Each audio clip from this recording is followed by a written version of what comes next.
Good morning, everyone.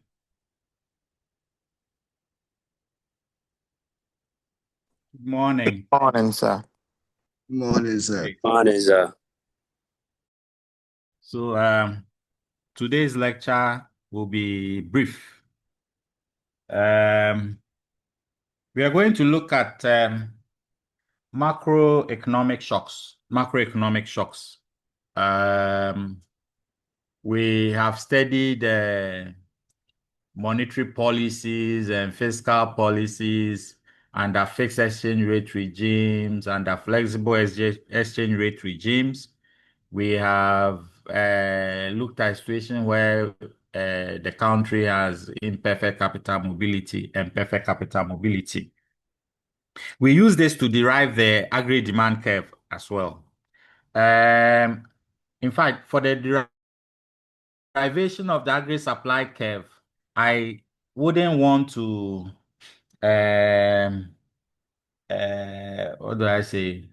A lot of you have not done economics, at least up to level 400, but I'll say their first degree majoring in economics. So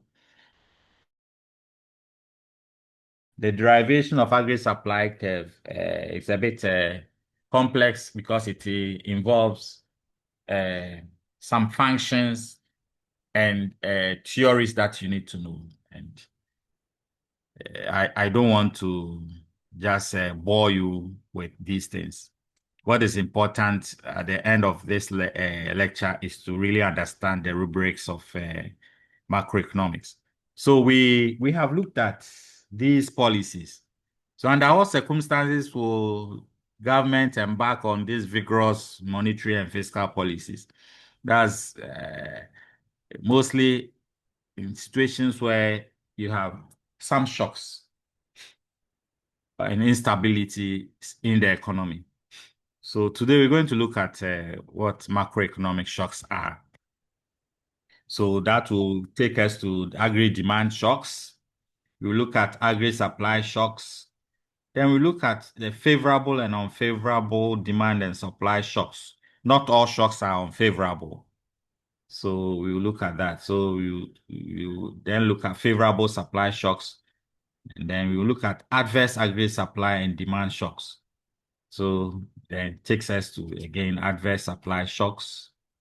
We'll look at that. And then how do we accommodate adverse supply shocks? What can be used to accommodate these shocks? And we look at adverse demand shocks, and then the accommodation of adverse demand shocks. So this is what we're going to do today. Okay. So what are macroeconomic shocks? What are macroeconomic shocks? So at any point in time, there's equilibrium, the basics, where demand equals supply and so on and so forth. But there could be changes in aggregate demand and aggregate supply. And this can arise from, say, exogenous factors other than economic policy changes that cause the economy to move away from their nominal movements or their normal movements in terms of output and employment. I've told you why is output, employment, or say income. Okay. And so in anything that leads to a shift in output or employment that is not due to, say, the normal policies, that is monetary and fiscal policies. They are termed as, say, shocks or disturbances. So this is what we're going to do. Look at. We are saying that every economy can be saddled with some disturbances or shocks, and that might call for policy actions to accommodate them. Unpredictable events are a Hello, common Prof. feature. Yes, can you hear me? Yes, please. Please, we can see the screen. I'm not sharing screen. Yes, Prof. This is I'm lecturing. I'm not sharing. Oh, okay. Okay, thank you. So I'm saying that every economy can be saddled with some disturbances or shocks that might call for policy actions to accommodate them. There may be events that are unpredictable, and it happens all the time. And is a common feature of every economy because developments in the economy are influenced by what? Human behavior. And then human behavior can be unpredictable, that trends, and can be erratic. So in view of this, there is bound to be uncertainties and shocks in every economy. But developing countries are more vulnerable. Developed countries have various means of mitigating shocks. We have imperfect markets and all that. So sometimes when there are shocks, it can be severe and it takes time to deal with these shocks, accommodating them. Okay. So shocks can originate from domestic or foreign sources. Again, shocks can be real. That is the real side of the economy. The occurrence of these shocks, when anticipated, should be considered and dealt with in macroeconomic policies. So one of the major objectives of macroeconomic analysis within the framework of the aggregate demand and aggregate supply analysis is to use economic policy, we know them, fiscal and monetary policies, to accommodate or stabilize the negative effects of aggregate supply and demand shocks in the economy. So as I said, we're going to look at aggregate demand shocks, aggregate supply shocks, adverse aggregate demand, adverse aggregate supply shocks, accommodating adverse supply and aggregate demand shocks. So what is aggregate demand shocks? What is aggregate demand shocks? So I'll be drawing and then we will look at it soon. I'll share my screen later. So aggregate demand shocks is any disturbance in the economy whose first impact is to shift the aggregate demand curve. Aggregate demand shocks is any disturbance. I can ask you in the exam. Any aggregate demand shocks is any disturbance in the economy whose impact or first impact is to shift the aggregate demand curve. So when we talk of adverse aggregate demand shocks, then we realize that the aggregate demand curve will shift inward to the left. But when we have favorable, then it will shift to the right. You should take note of that. So we can give an example of aggregate demand shocks. And this can arise from foreign demand shrinkage and domestic demand shrinkage. As well, investment shrinkage, shifts in savings. That's if domestic consumers decide to increase savings. If they decide to increase savings, you know that then they will be reducing their consumption activities. So when this happen, if they increase savings, they'll cut consumption. And so the IS curve will shift to the left. And therefore the AD curve will also shift to the left. You know that the IS consumption is on the IS equation. So it will shift to the left and of course AD at the aggregate demand curve to also shift to the left. So we are saying furthermore, any introduction of credit cards and hire purchase facilities make it possible to transact business with less cash.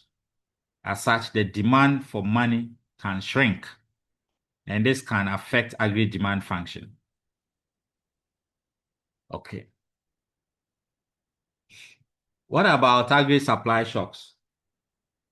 What about aggregate supply shocks? So aggregate supply shocks is any disturbance in the economy whose first impact is to shift the aggregate supply curve. So take note the difference between aggregate supply shocks and aggregate demand shocks. An example of such supply shocks are strikes, natural disasters, including bushfires, poor weather conditions, droughts, and shortage of water in dams, which is needed to generate what? Hydroelectric power to provide energy, so on and so forth. Crude oil price increases and so on. You know that all these can cause output to reduce. So it will shift the agri supply curve to the left. Now let's look at favorable supply shocks. As I said, some shocks can be favorable. Not all shocks are unfavorable. Let's look at favorable supply shocks. Favorable supply shocks. So let me now draw and then I share my screen. Coming.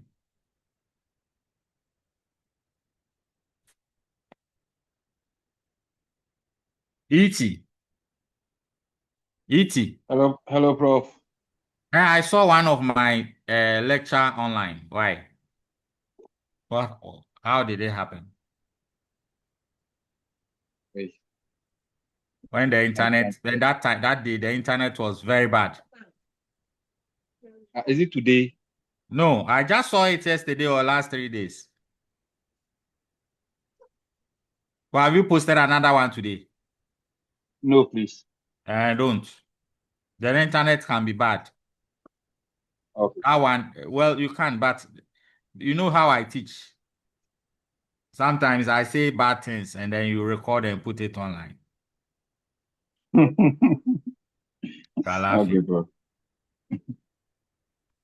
Eh. Okay. You are laughing. Okay. So,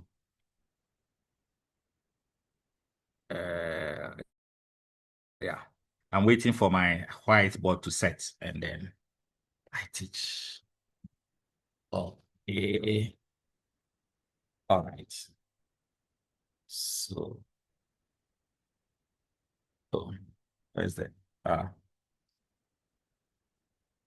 Okay.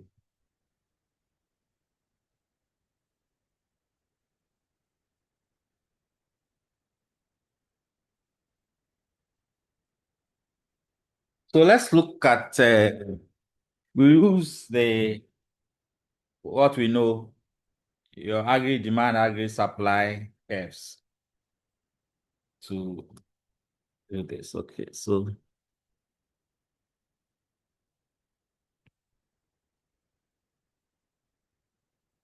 we have the general price level and then output, employment or income. This is our aggregate demand curve, call it AD. This is our aggregate supply curve, call it AS.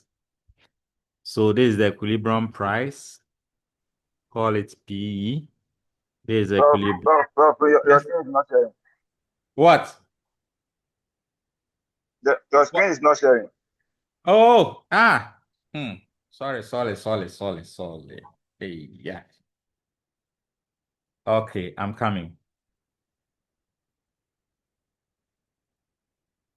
But what I've done so far there, that one is the seesaw. The seesaw thing there, you know. The aggregate demand, aggregate supply curve.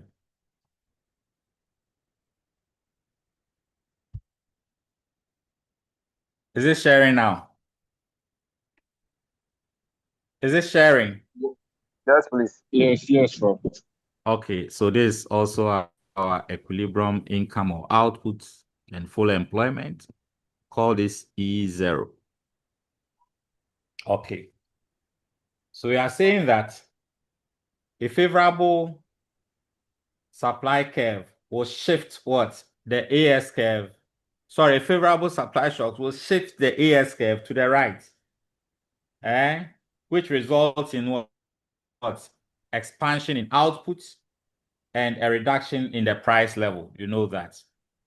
So this is it. A favorable aggregate supply shocks will shift the AS curve from AS0 to AS1. So you have AS1.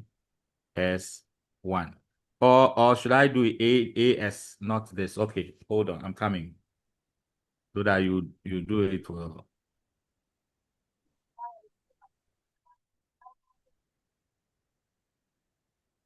it's uneconomic to label like this. So AD, this was the AS0. Now, favorable aggregate supply shock. So AS, the aggregate supply curve shifts from AS0 to AS1. And you realize that output will increase, as we are saying, from make it Y0 to Y1. And the price will fall from, okay, make this P0 to P1. Okay. So we are saying that a favorable supply shock can arise, for example, in a situation where productivity of workers increase. Okay. So, and this outcome can shift the aggregate supply curve to the right, as we've seen, resulting in what? An expansion of output from Y0 to Y1 and a reduction in the price level from P0 to P1.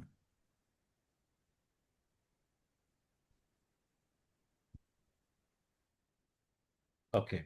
Furthermore, a favorable aggregate supply shock may arise from what? Technological progress or discovery of a new form of what? Energy use or resource, such as what? Solar energy or wind energy, that could what? Reduce the cost of production. And when the cost of production falls, if firms are operating under the falling portion of what? The AC, average cost curve, then it means that what? They will be reaping what I would say is possible for them to get supernormal profits, reap use the supernormal profit into production to produce more. So that's it. So we are saying that a favorable supply shocks may result in a situation where the aggregate supply curve shifts towards the right, culminating in an expansion of outputs and a reduction in the price level. So, a favorable oil price shocks. Now, currently, we are not experiencing favorable oil price shocks because of the war ongoing. There can be situations where there are events that leads to what? Increase in supply of crude oil, and the price of crude oil falls. So when it falls drastically, then it what? It will increase demand, for example, because the price of crude oil has fallen. It will also reduce the cost of production of firms, and firms can increase output. So a favorable crude oil price shocks, which arise from a price fall of crude oil, should reduce the price level, increase output, and the real wage. Okay. So this is what I have shown. This is favorable what? Supply shocks. So take notes. Are you drawing? Hello, Prof. Yes, are you Yes, sir. drawing? Yes, Prof. Yes, I don't, but Yes. Are you done? Are you done drawing? Yes, hello, Prof. Prof. Can I continue? Hello, Prof. Yes. Prof, this one, please do. We are writing at the same time, so if you can slow down the explanation for us. Sometimes we I can't. show what? We are writing at the same time, John. So if you can slow down the explanation for us, Oh, okay. But later I'll give you notes on the it. slide. Mm, Oh, okay, no problem. Okay, that is fine. Okay, all thank you. right. Okay. Are you done with the diagram? Can I go ahead? Yes, please. You sure? Yes, please. All right.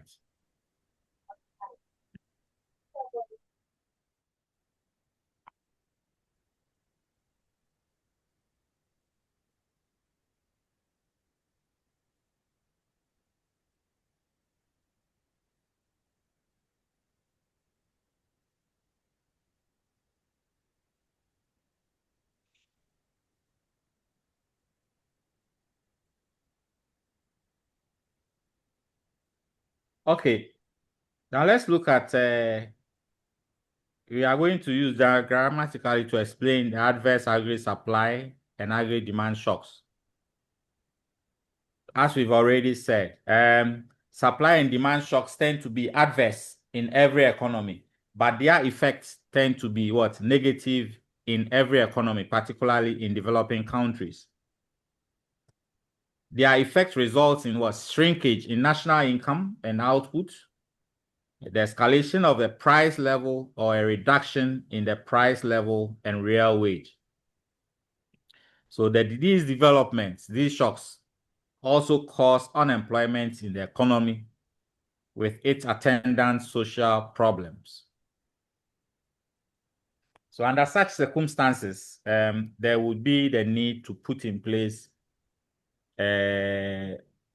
policies that can accommodate these shocks to restore the economy towards full employment.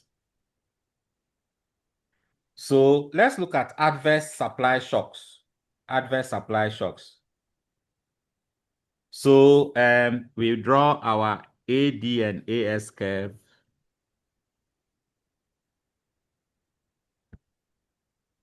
This is the price level. This is output or income or employment. This is our AD curve.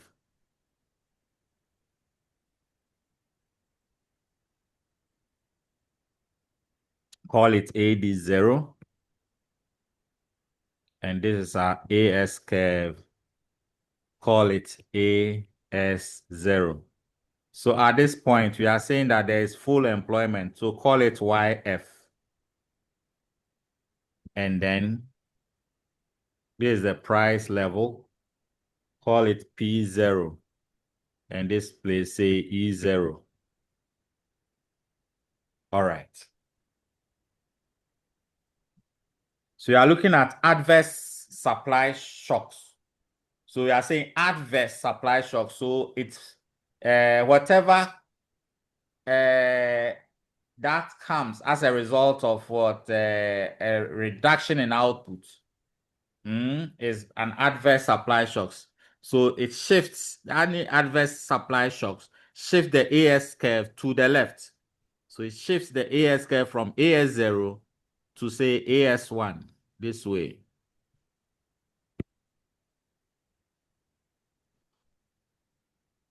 That's adverse supply shocks. So when it happens, we know that output will now reduce from the full employment level to say Y1. And then the price will increase from P0 to P1. So we'll be here, call this E1.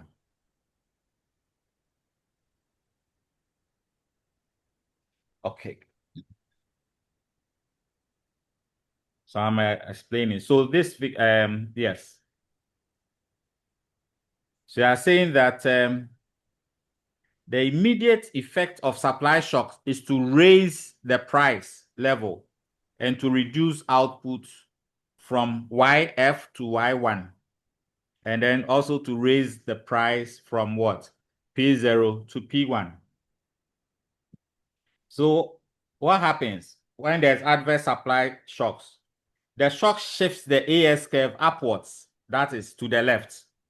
Upwards because each unit of output costs firms more to produce than previously. Now, we assume that initially we have full employment. So what we are saying that it is being assumed that the supply shock does not affect the level of potential output YF. But eventually, the supply shocks will result in the economy moving from E1 to E0 when we have a way of accommodating it. Okay. So we move from as a result of supply shocks. Let's say we are not dealing with accommodating supply shocks. We will move from the full employment, that is YF, or the full employment output from YF to Y1, which means that now there is unemployment. and output has also reduced. Okay, so there will be unemployment created at point E1. So the unemployment at E1 forces the wage rate and the price level down. The unemployment at E1 will force the wage rate and the price level down. Okay, downward. So the process of adjustment takes place along the AD curve with wages falling until equilibrium point EO is brought back. So the economy is then back at full employment YF and the price level P0, which is the pre-existing situation before the shocks. So what has happened is that the nominal wage rate is lower than it was before the shocks because unemployment forces the wage rate down, and the real wage is also lower than it was before the shocks. So thus, adverse supply shocks reduces real wage. So when there's adverse supply shocks, the forces will work out, or it causes real wage to fall, and then the price eventually will fall. So there's the adjustment processes, and we come back to E0. But at E0, real wage would have fallen compared to what existed before the shocks. Okay. So accommodation of adverse supply shocks. How do we accommodate the adverse supply shocks? So as we noted in this diagram, if adverse supply shock occurs, there will be what? They need to put in place accommodating policies that will help to restore the economy towards full employment. Now, if there's an adverse supply shock and government increases agri demand sufficiently to move the economy towards full employment, then we can deal with accommodating the supply shocks. All right. Now, if government had at that time of the oil price increase, when there's oil price increase, that's an adverse supply shocks. It's a supply shocks. So we are saying that if government had at that time of the oil price increase, increased aggregate demand sufficiently enough, equilibrium could have been moved to E2 instead of what? E1. Okay. Why? What are we saying? What they are saying is that, look, now there's aggregate what? Supply shock. So we are here. Now, if government could have increased aggregate demand from AD0 to say AD1 here, we would have been here, E2. And E2 would have come back to the full employment output level. Okay.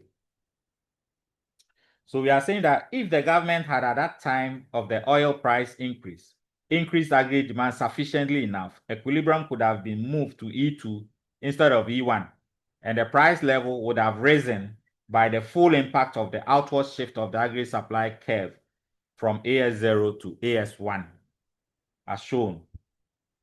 So you see that the price level would have increased to the full impact here. Do you get it? Do you get it? Or if you want me to go over, let me just clean this, and then we will look at a situation where there is aggregate supply shocks, adverse aggregate supply shocks, but immediately government respond to this and then increase aggregate demand, maybe through fiscal policy and all that, to increase aggregate demand. And what is going to happen is that the full impact will be felt with an increase in price level, but the economy will be restored back to its full employment level. What we are saying is that, assuming we have this our AD curve, call this A, D0. Then we have our AS curve, call this AS0. So this is a full employment output and employment level. This is a price level, call it P0. So this is E0. Okay. Now there's adverse aggregate supply shocks. There's adverse aggregate supply shocks that moves the AS curve from AS0 to AS1 as a result of aggregate supply shocks. What we are saying is that the government will not wait. If the government is very proactive, and so it will not wait for output to get here or for the equilibrium to get here, where output would have fallen and then price would have risen. But immediately it will increase aggregate demand curve. It will increase, or it will impact on fiscal policy aimed at increasing aggregate demand. And so aggregate demand will immediately rise from AS0 to from AD0 to AD1, where the full equilibrium output will be restored, and that full impact of the shocks will be felt with an increase in the price level from P0 to P1. So you'll be here from E0 to E1. That is an immediate response to the shocks by government by embarking on, say, fiscal policy that will shift the aggregate demand curve in a corresponding manner that we will get here instead of getting to this point. Is that clear? Yes, Prof. Okay. Now let's look at adverse demand shocks. Adverse demand shocks. You know, for adverse demand shocks, it can be foreign or it can be local. It can be foreign because we have external trade. You know, aggregate demand, the aggregate demand function, or the model, the aggregate demand model is what? Y equals C plus I plus J plus X minus M. So the X minus M is the foreign trade. So anything that will cause exports to shrink or imports to rise substantially, it will lead to what? Aggregate demand shocks. So adverse aggregate demand shock shifts the aggregate demand curve to the left. Let me also draw that one before as I explain. Can I clean this? Can Yes, I please. clean? Yes, Not Prof. all the diagrams are in the notes that I'm giving you, so please draw them. Okay, please. And write short notes. Can I clean?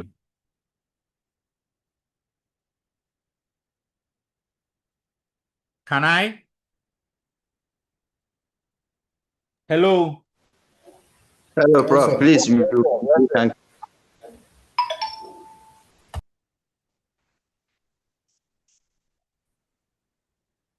Where are the ladies? Eh? Prof, we are here. Please. Okay. Yo. Next week you'll be writing, we'll meet in person next week. So that you write your quiz for control assessment. Is that okay with you? Or is not? Oh, Prof, Prof, Yes. it will be difficult, Kakra. Why? Prof, we are done with the in-person. No. In person is one. You mean So, it to be difficult meeting in yes. person? Yes. So Yes. maybe if you can put it on the MLS so that we I do should it put over it there. where? For you people to copy and send to me. No. Just So it's a learning curve. you can put it there and time it for us. Okay, I'll just give it as an assignment. Yes, please. Yes, Prof. That So would that be you submit Yes, you Prof. submit one That's good. Yes, please. report. That's good. That's good. okay, please. Thank you, Prof. Okay. Yeah. So accommodating adverse demand shock. So let's see, we have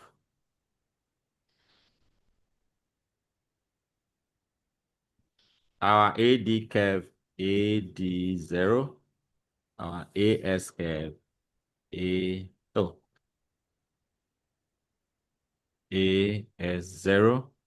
We have our YF, full employment output and employment income. These are P0. This is P. This is Y. Call this E0. Okay. So we're saying that an adverse demand shock will result in an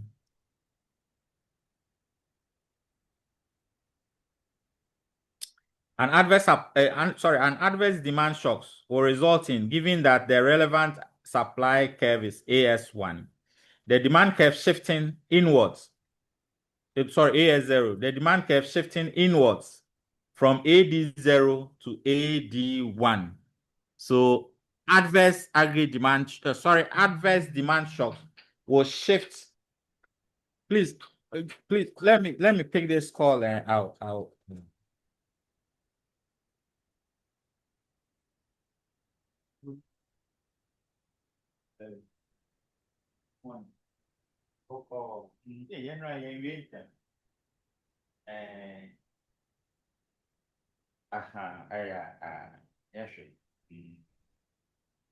But documents no car oban ho. Mi busa no so the man driver and say na way bill on the man. Oh, okay. Oh, okay. Okay. Right. Good.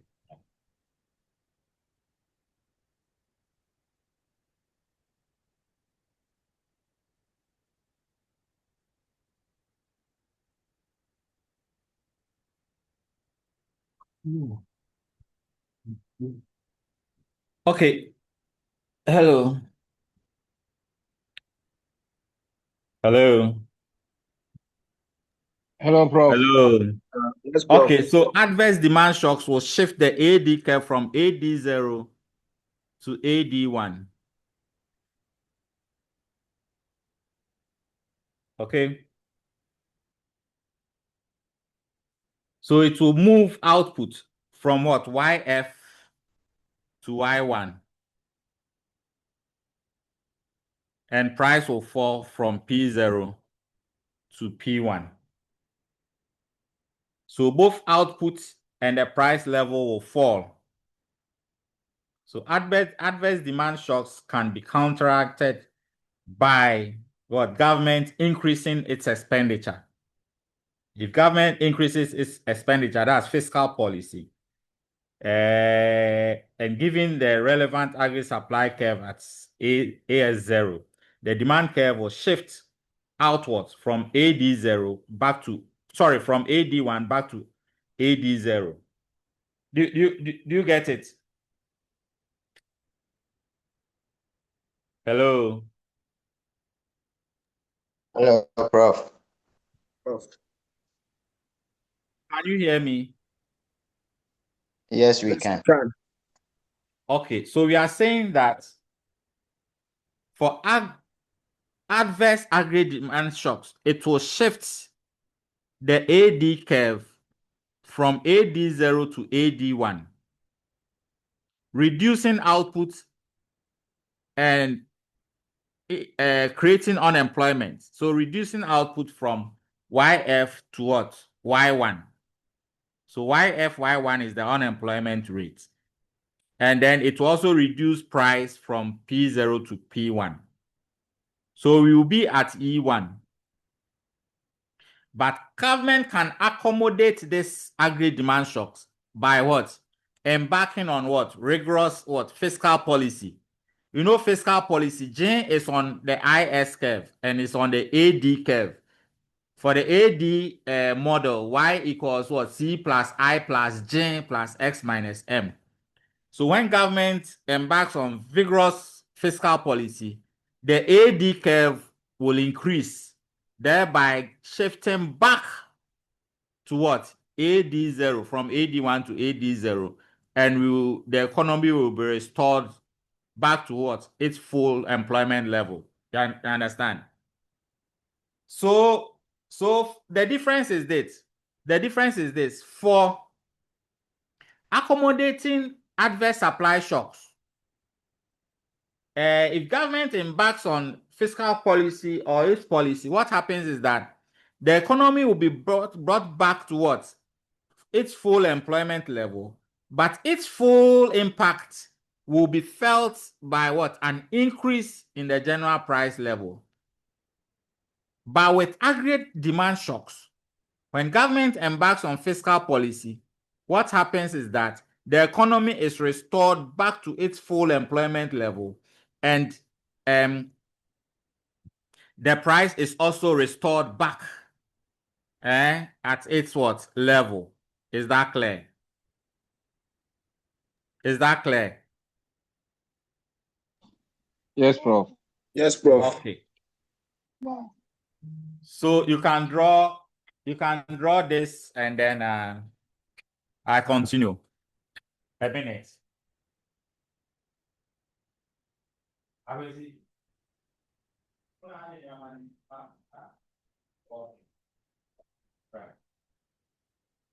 All the four stations is here. Okay. And not just by Marina and Sackey. All right, and that's it. Yeah. Right. Matthew. And Jose. Tank cover.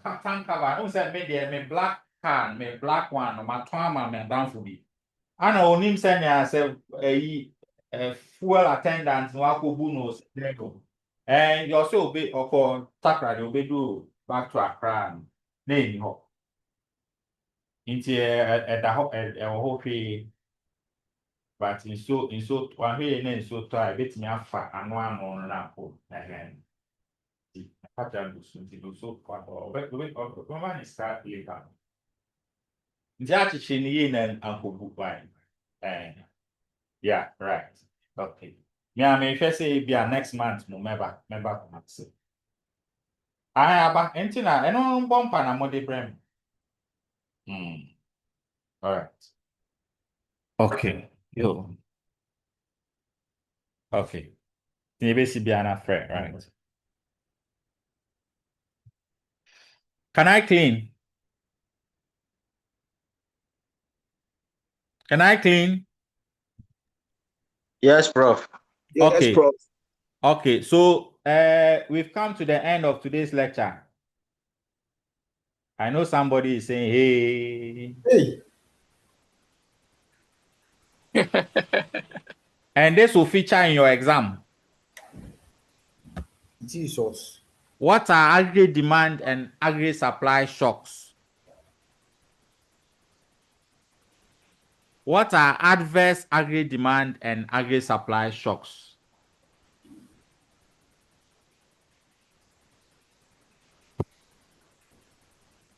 With the aid of diagrams,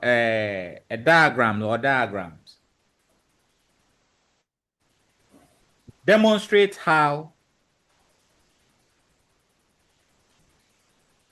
an adverse aggregate supply shocks can be accommodated to restore the economy back to its full employment. That is one. And two, demonstrate how an aggregate demand shocks, an adverse aggregate demand shocks can be accommodated to bring the economy back to its full employment or output level. And distinguish between I and II. Have a great weekend. I am tired. I'm going to sleep. Thank you. Don't put this on the internet too. Oh, but I said this one today, your presentation was okay. But I said I'm going to sleep. Yes. So if you No. put it on the internet at your favor. Huh? Your presentation was okay. Everything was fine.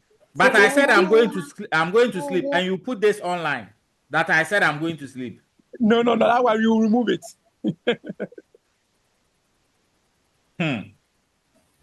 Okay. So yes. Like